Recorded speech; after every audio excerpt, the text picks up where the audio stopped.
Hola, hola, and buenos dias, GnGs. My name is Trekkw2ks, and welcome to another episode of Weekend Crypto, brought to you here on the Gemini Crypto Network. And if you don't know, the basic idea is I cover crypto-related news stories that happen between a Friday and a Sunday and pop them out 08 Monday morning. But I use a no price talk filter, meaning I'm not talking about DJ stuff. I'm not talking about the latest NFT. I'm not talking about, what the new meme coin thing is. Sorry, but not sorry. But the folks who've been around for a minute, y'all know how it go. For the new folks who are just describing, sorry, not just describing, but like just coming across the content, please take the time to listen. Hopefully I say something that hits your ear, makes your brain, kind of wonder or is more intrigued about what's going on in the space. I'll give some kind of context that has you going, okay, that actually made more sense. But that's basically how I do the weekend crypto thing, and it's been working for me so far, right? And so I have a couple of things to say is this episode is brought to you by CJ the Smart Guy. He is a certified CPA. He focuses on the crypto side of things. So for those of you who are running a business related to crypto or doing the whole personal crypto stuff, especially if you're in an American jurisdiction, you need to cross your T's and dot your I's because as we know, the IRS has definitely been looking to step up their game on the regular everyday folks. And the Treasury Department just admitted that, hey, we don't necessarily see the illicit activity in crypto like some people would like to tell you. As a matter of fact, I have a story that goes into that that I'll cover in a couple. But the point being is they're looking at the regular folks with a lot more scrutiny, and there's a lot more exchanges and other things telling on your activities. Just saying, cross your T's and dot your I's. Not telling you have to use him. Just saying, at least have a reference when you reach out to have like a talk with him on what a crypto focused CPA should sound like. And do your own diligence and research and figure out who you want, but just throw his link out there on the or in the description as a informational source, right? But highly encourage you to do your own due diligence in your research when you actually figure out who you want as your CPA. Other than that, as I say, thank you to the lurkers, thank you to the scammers. I appreciate y'all. I got a scammer story too, as a matter of fact. And then thank you to the folks who, again, are coming back. And thank you to the folks who have just tapped in and are actually, looking to hear some things that somebody else isn't probably saying. Hopefully, we'll see. Other thing, shout outs to Black Roo, shout outs to Simonson family, shout outs to the Jump Out Girls, the other content cousins who was out there. Jay Fever, you're hilarious, my guy. Definitely liking how you're doing your thing, by the way. So let's jump into these stories, man. I'm going on long enough.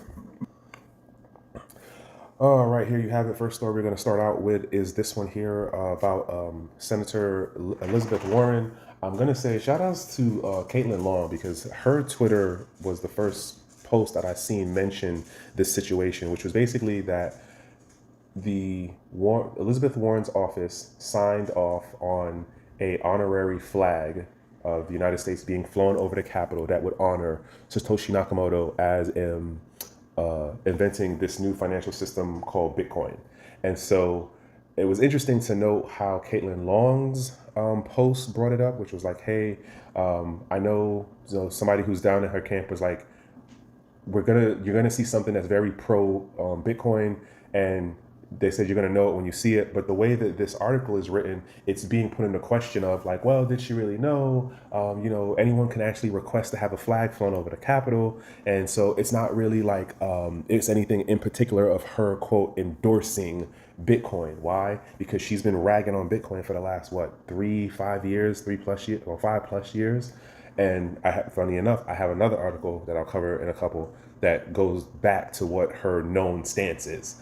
But this happened over, I think, what was that, late Thursday and a Friday or something like that. And it happened to catch my attention. And when I seen it, I was just like, wait, you got to be kidding me. This can't be real. And when I read through, it's just like, oh, okay. So it's not really that she, yes, her signature is on it and it came through her office, but it doesn't mean she actually may have read what the actual name of the honoree was on the form. And I would imagine more than likely it was just her robo-sign and stuff. But that happened, and then it's making her look kind of wishy-washy. But now there's a whole kind of backtrack story thing working out. And a matter of fact, it was I think it was Bitcoin.com that wrote the story first, and then everyone else jumped on it.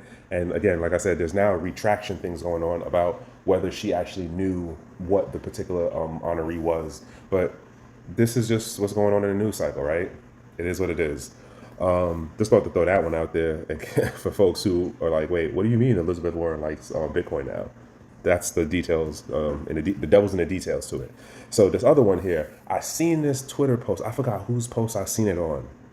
initially. Salana and Filecoin team up to strengthen infrastructure. And in my mind, I'm just like, what are we doing, folks? Why, right? Like, I had a certain level of respect for Filecoin as decentralized storage, but then it's just like, wait a minute, you're telling me you're going to go with the blockchain that shut down 8 times in 1 year?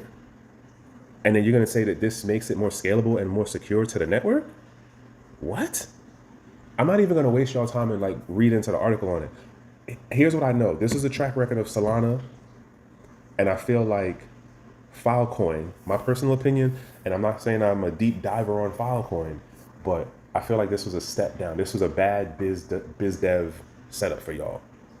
Not sure how y'all sold it to the community, or even if y'all cared to say something to the community of like, Filecoin folks. But I guess I hope this works out. And the other thing to note is this is, I think, the second project that, because even Helium went and moved over onto Salana, which I also thought was a bad move.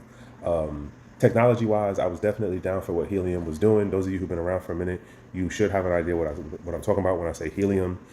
But they moved over to Salana too, and I look at what's going on with these cross partnerships that are moving towards Salana, and I'm not getting the warm and fuzzies for how this stuff is going to play out in the long run, largely because Salana has a proven track record of showing it's not about not censoring, not freezing, not blocking, not stopping, not turning off the blockchain. They've done it multiple times.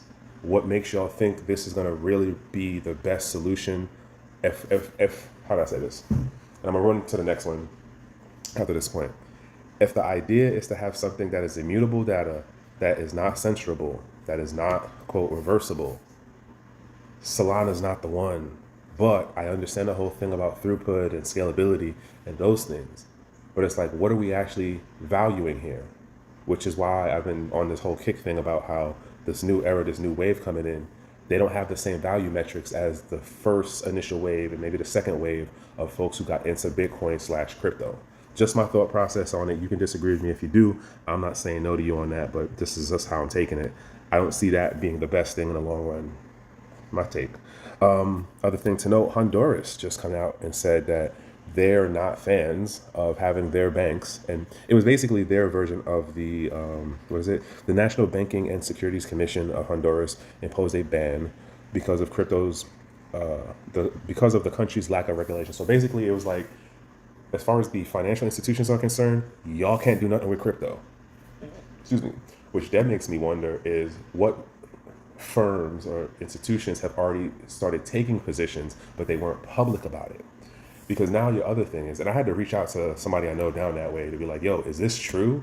Because I know you told me that there's people already doing crypto stuff down there. So how is it working at the bank? Is this going to make this whole reverse? Which really to me sounds like they haven't come up with viable solutions of the regulatory framework that would allow their banking sector to get in, which might play on some. And if you don't know, Honduras being a part of the Latin America, it might be other things at play that are precluding them from being able to give a green light. Because it could have went the direction of, hey, we're going to implement new regulatory frameworks within, let's say, the next 6 months, 3 months, right? We're only in the beginning of the year. But instead, they just say we're going to ban it, and then they don't give a timeline of, well, this is going to be a ban for at least 12 months, 15 months until we actually get the regulatory language in order. So I imagine probably during the summertime, probably during the end of summer, we'll hear something as far as the legislation has come to this point and we're going to start looking to implement some stuff out. Why? Because you already have people locally to you using crypto, which means money's being made and y'all not getting to tap in on it. Bottom line.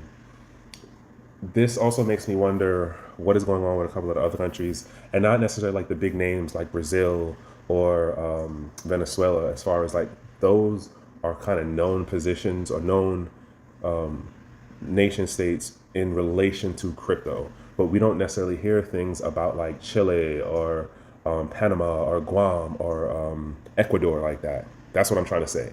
So this makes me wonder, are we going to start seeing some other things pop up with the other surrounding countries? Because case in point, think of this for example, right?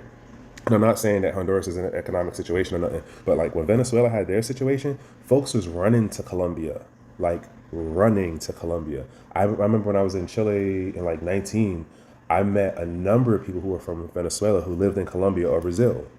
So it just makes me wonder, because again, those areas were like already pushing on the community development.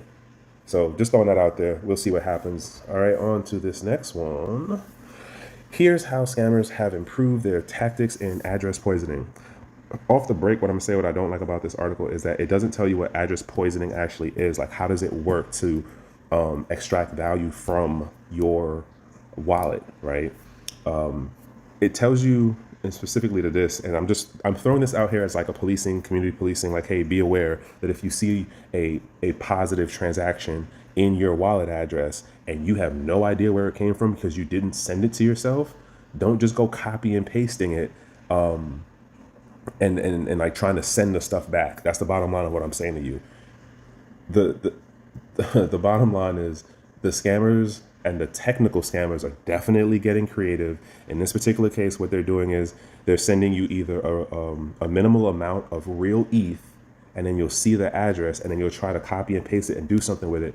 And that's what triggers when you put it into another wallet address on send. That's what triggers where you'll end up sending what you have in your wallet, in addition to what you're trying to send back to somebody that you don't know who it is.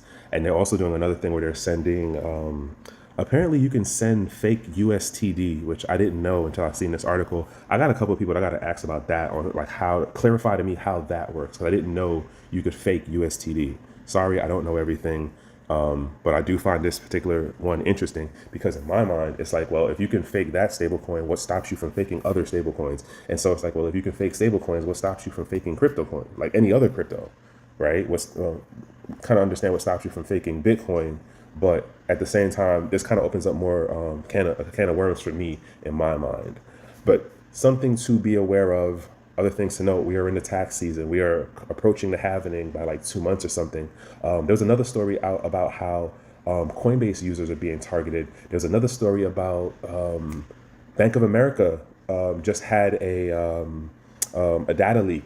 And I was making this point with King the other day. We were talking about something, and I was like, yo, like, if you notice, when there's a major data leak from any one of these companies, but in particular when it's a financial related institution or has to do with like real PII stuff that's banking related, what do they tell you? Oh, you'll get a free 12-month or 24-month service of financial monitoring service package. And you'll get it for either 12 or 24 months. That's literally the lick of your bank finding another thing to charge you on, which is crazy to me. And I honestly feel like there's going to be a point where centralized exchanges are going to start running into that game.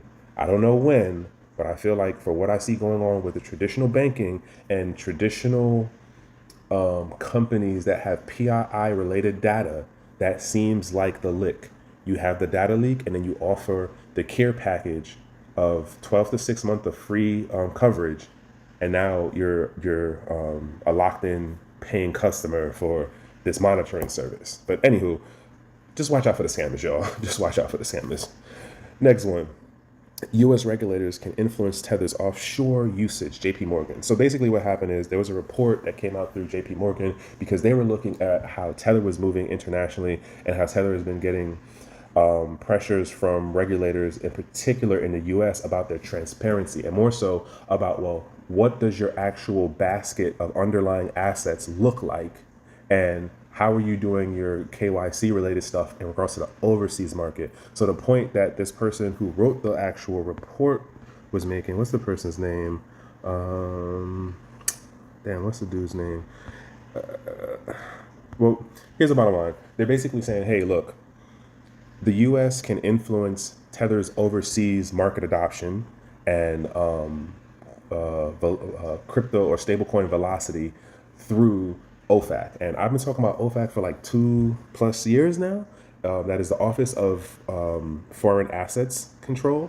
And remember, OFAC is also the office that put out a report telling the US and other jurisdictions what they thought were the best ways to control, mitigate, and limit the adoption of cryptocurrencies and the things that could be done to limit stablecoin adoption, as well as controlling it regulatory wise, as well as through law enforcement.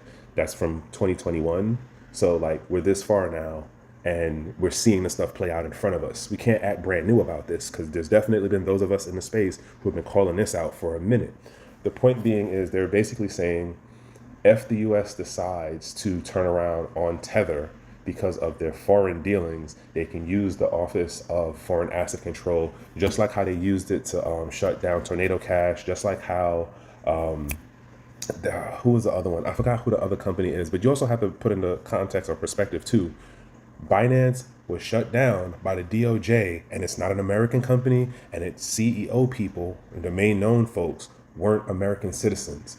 So it isn't only a OFAC thing, but this report in particular that was put out by one of the JP Morgan analysis people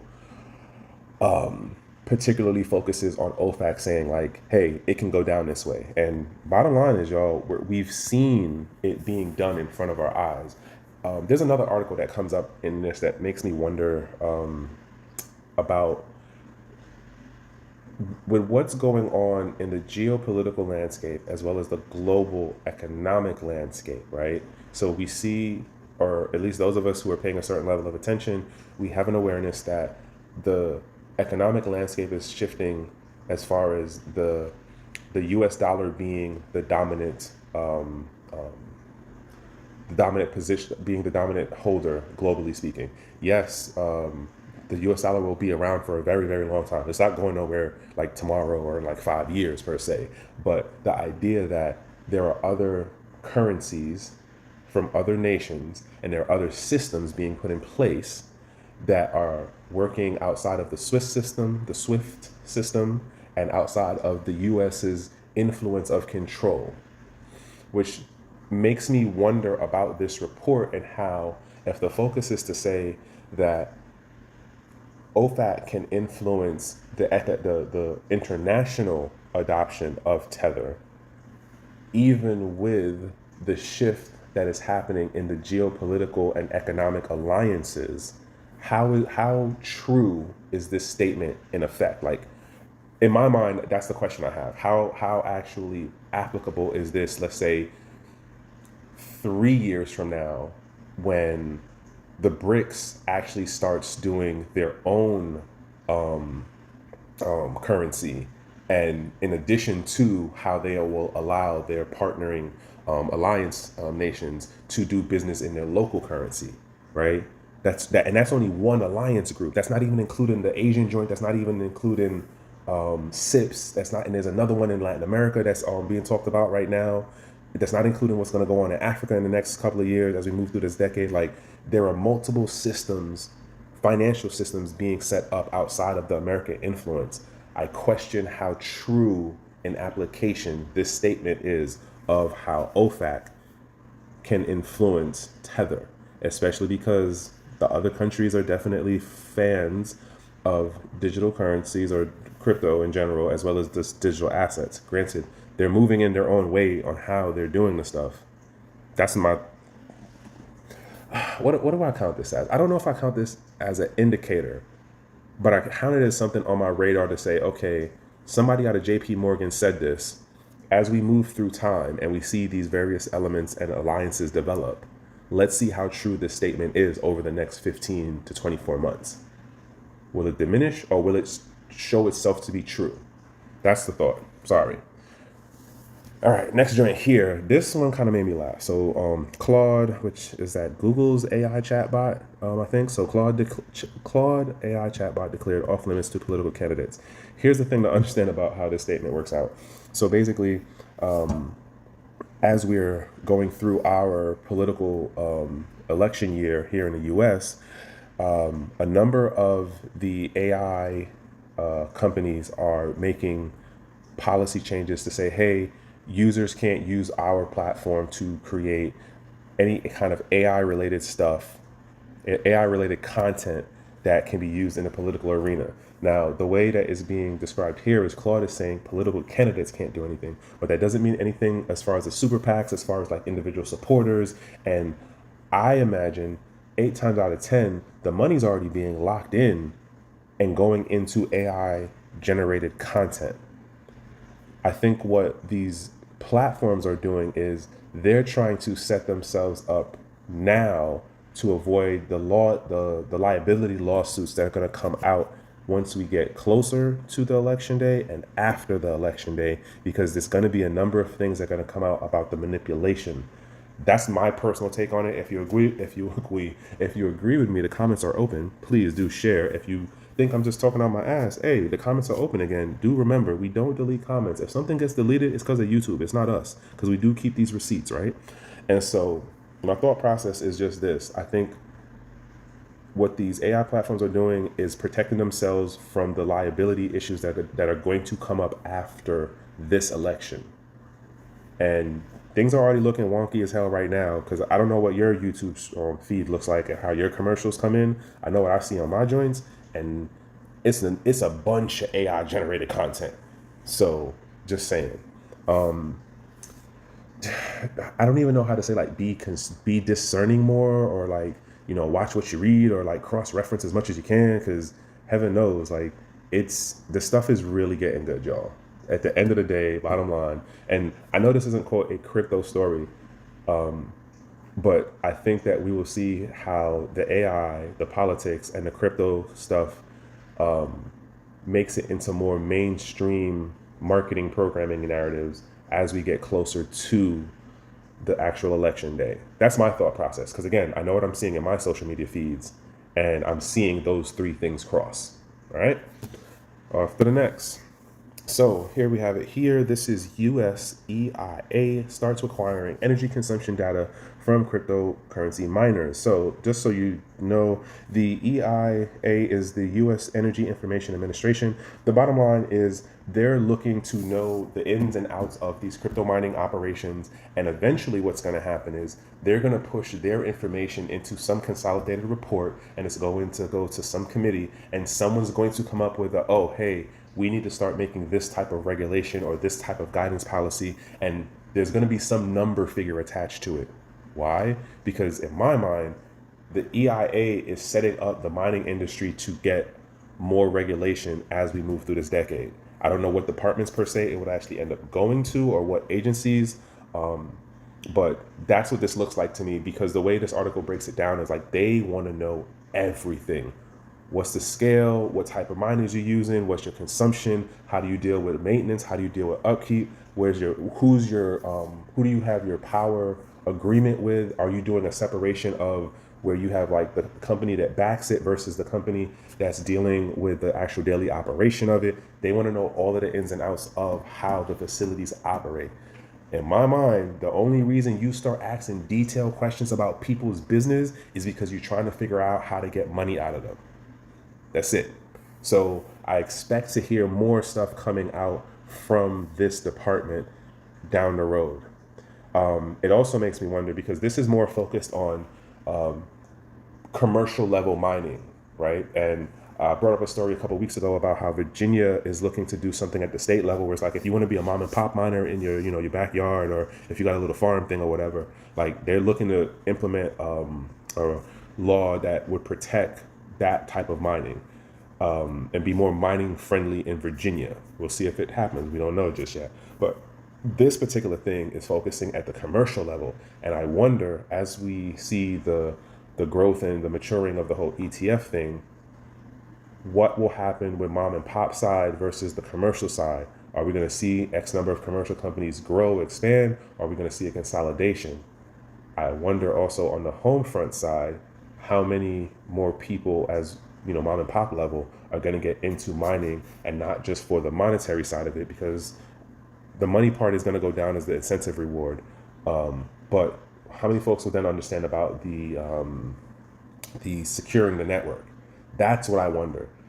At the end of the day, the commercial side folks, they're not on the securing the network thing. Excuse me. They're on the bottom line of how do we make money off of this thing. And so that's where those investors are looking at. How do we make money off of this thing, whether it's through actually winning the mining reward or doing the energy buyback system for whatever, sorry, not system, but the energy buyback flip for whatever state they're in.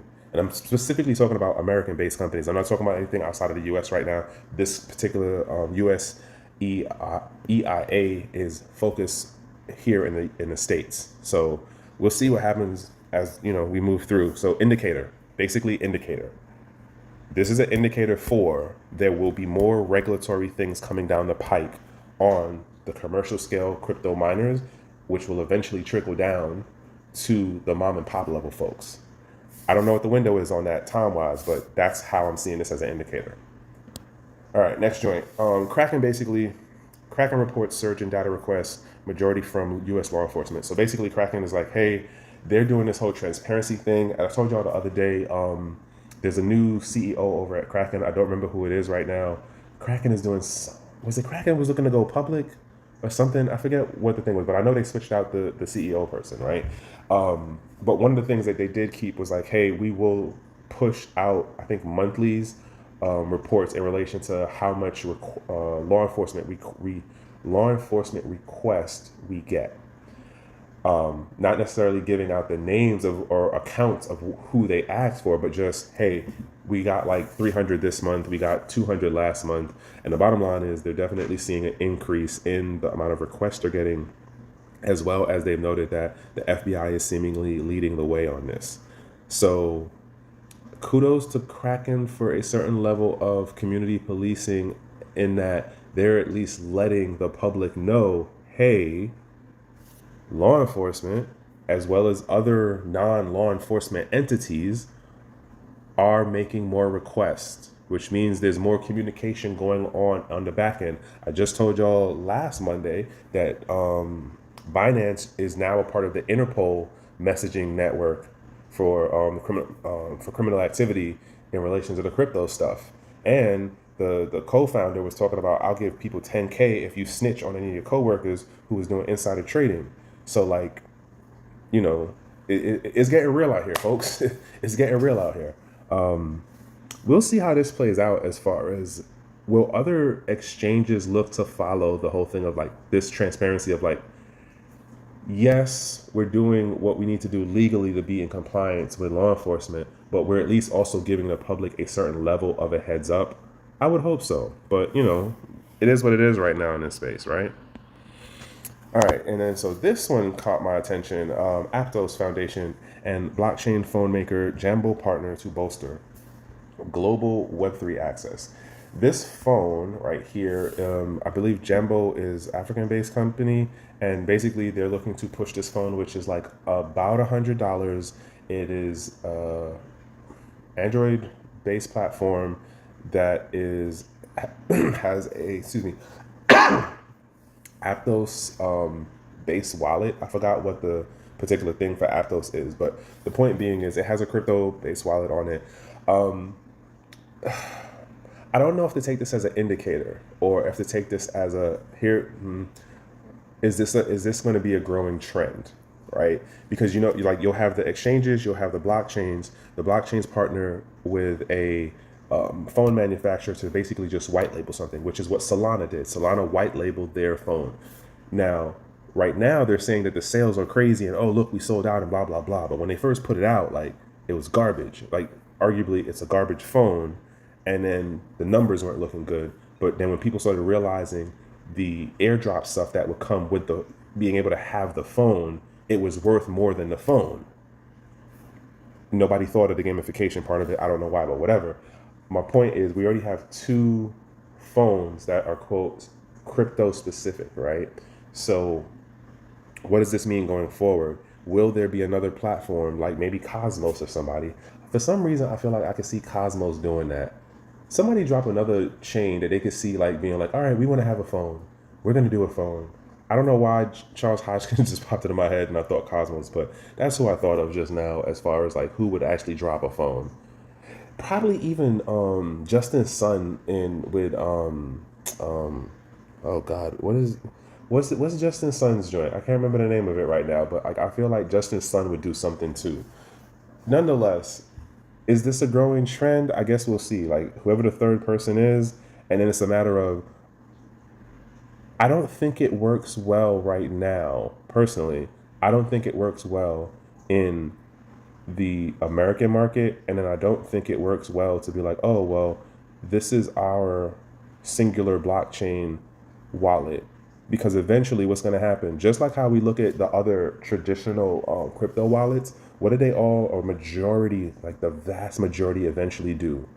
They went, they either started out specifically Ethereum, or they started out specifically Bitcoin, and then they went to the next thing, and then they started adding in a whole bunch of other stuff, which I think that's more of the pattern of behavior of what the phones will do if they have specific starter wallets. They'll eventually expand to other multiple chains. That's what I'm trying to say. That's at least my thought process on it, but we'll see how it plays out. If anybody else knows somebody who actually like got this phone, like let me know, because I'm curious. Again, it's like under, or at least like $100, but the focus is like the African Asian market, Latin American market, not the American market. Next joint, like I said, other story that would pop up with Senator Warren again. So U.S. Senator Warren, anti-cryptocurrency bill that could affect the industry, suffered a big setback. So let me get to the specifics of what happened in this. Basically, this was one of the Financial Service Committee's oversight hearings that happened technically last week. And so there was someone that was brought up, a person named Brian Nelson, Treasury Undersecretary for Terrorism and Financial Intelligence, and he's on record saying, hey, we know that cryptocurrency is being used in illicit activities, but we also know that the volume and the amount of cryptocurrency being used in said activities is nowhere near what you're putting out in the public narrative. And the New York Times article that has been widely quoted by everyone was very much wrong. It wasn't 100 million, it was more like 12 million. That's a very big difference in scale when we compare it to fiat currency. So he's on record as saying this, and he should be the quote in the know guy. And he did this when Elizabeth Warren was questioning him. Obviously that didn't make mainstream news, but somebody on the crypto side caught it. The point being is this article literally gets put out because the committee meeting happened in the prior week, which is the same week that the story comes out about her endorsing the Bitcoin by signing the what is it, not the flailing, the hanging of the flag over the Capitol. So it really looks funny optically in public of like, wait, you did this thing where you honored Satoshi Nakamoto for Bitcoin, and then you're in this hearing meeting and you basically got egg on your face because the person who's the subject matter expert in cyber crimes and illicit activities in crypto is on record saying, no, you're wrong. So your bill about having more tougher regulations on crypto doesn't make sense because the activity isn't there. That's the bottom line of the story, y'all. Again, I was never a fan of hers from the break. She's one of a handful of people that are on certain points of this crypto thing that I don't take them serious when they say stuff. All right, next joint. Where are you at? Okay, so this joint here, ERC 404 and ERC 77621 tokens explain the future of fund management. So the first is two different basically beta testing joints right now. The 404 basically works as being able to fractionalize an NFT. So think of it this way. If I own the building and I have apartments in the building, I can now do it where in a metaverse, because when I read this article, I instantly thought metaverse related stuff. This is what would allow you to have an apartment and then be able to grant access using NFTs to the individual apartment. Like the door, you would have to use it as an access key to get into the apartment if you have an apartment building.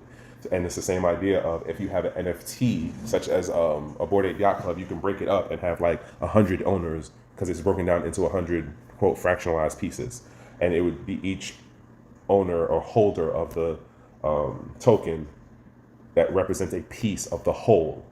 That's the basic thing of the 404. This is going to be interesting because I think this will be part of what brings back the revival of the NFT and the metaverse market once we get past the halvening. Because then, as they say, or as the cycle works out here in this crypto thing, is that high tides lift all ships or whatever. And so y'all know, once the Bitcoin thing go up, traditionally speaking, everything else goes up. And it usually happens a little bit after the halvening happens, where the pump thing goes into play. Not saying this is price talk. I'm saying this as there's been a new additional, as far as the technology aspect, and people being people, someone's going to figure out how to implement this, in particularly within the metaverse NFT space. So DGens, I know y'all are probably salivating right now for those who are in the whole NFT world stuff.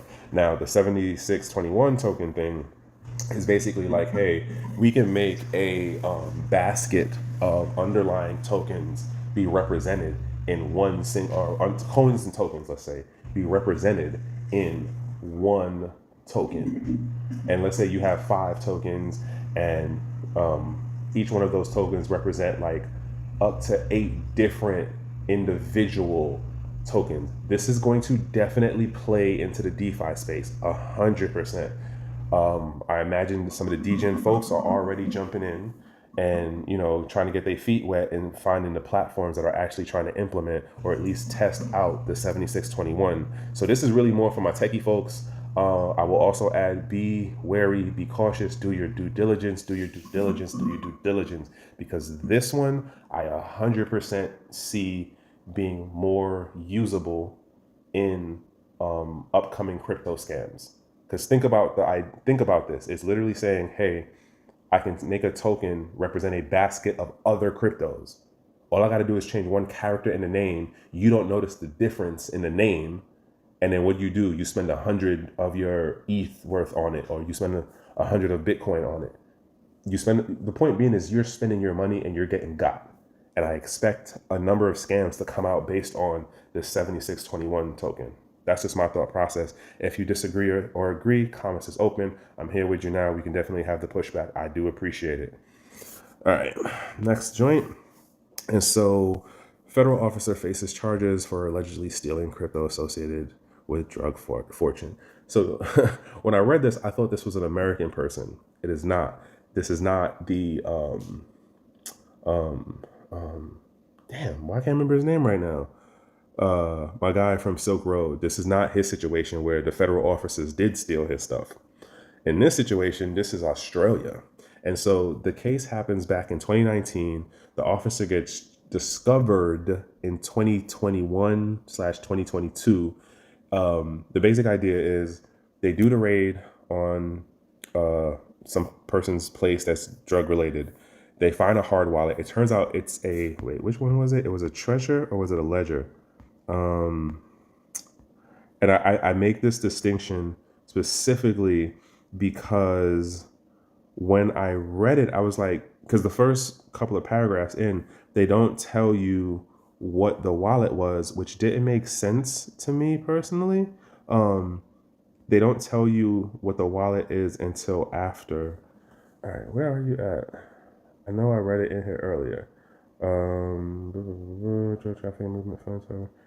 Suggested. Yeah. So, and so this is the crazy part, right? And this is, again, people being people.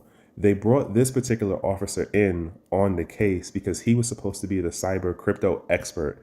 And then it was like 81 Bitcoin.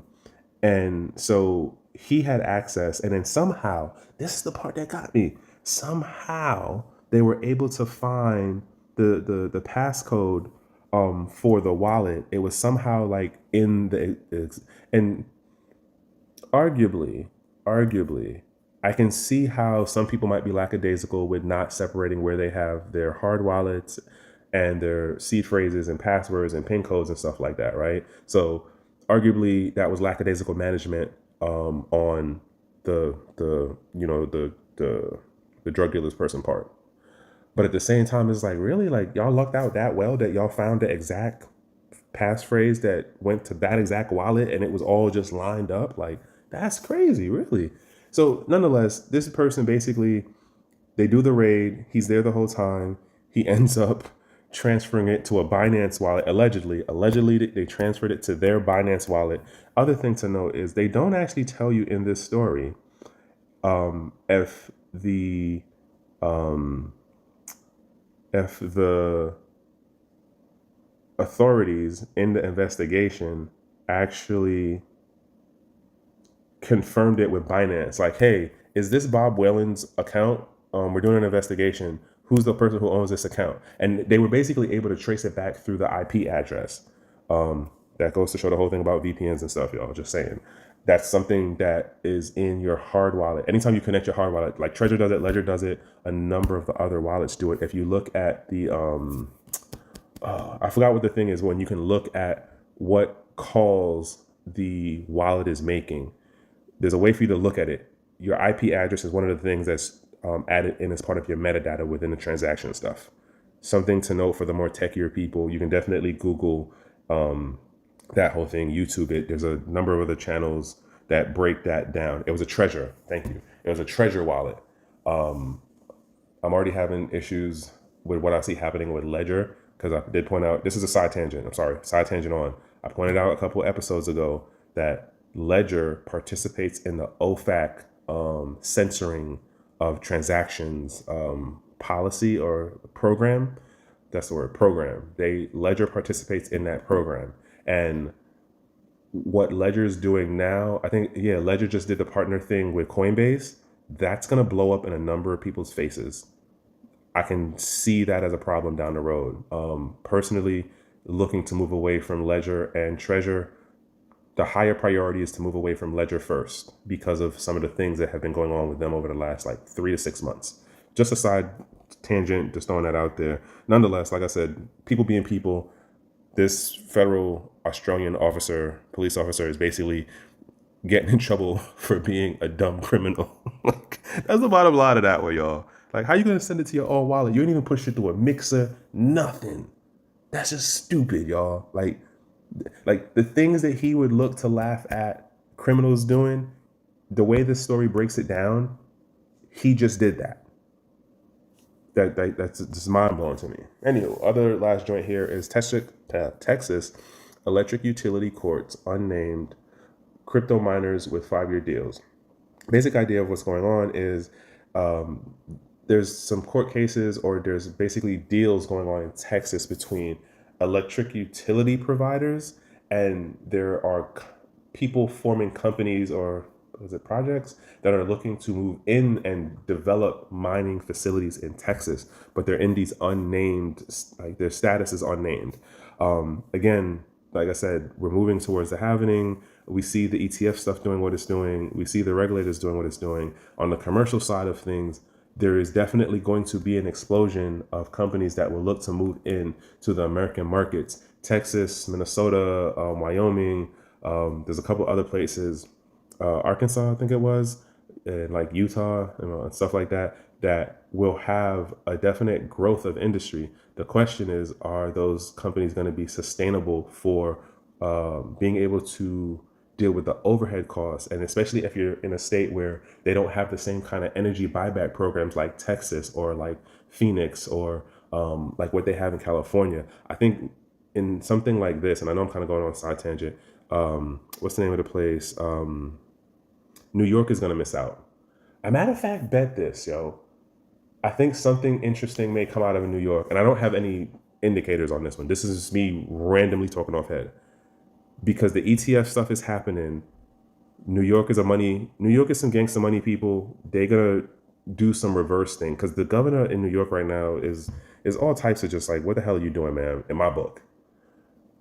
But when the money starts flowing and the states start seeing how the ETFs are having to go to the miners in order to get, and the miners and the exchanges in order to get that underlying asset to be able to do the stuff that they want to do, and they start catching wind of how much money these ETF joints are doing and how much money the miners could be doing, I think New York is going to reverse its position that it took about that the no new license setups for mining in New York State all across the board.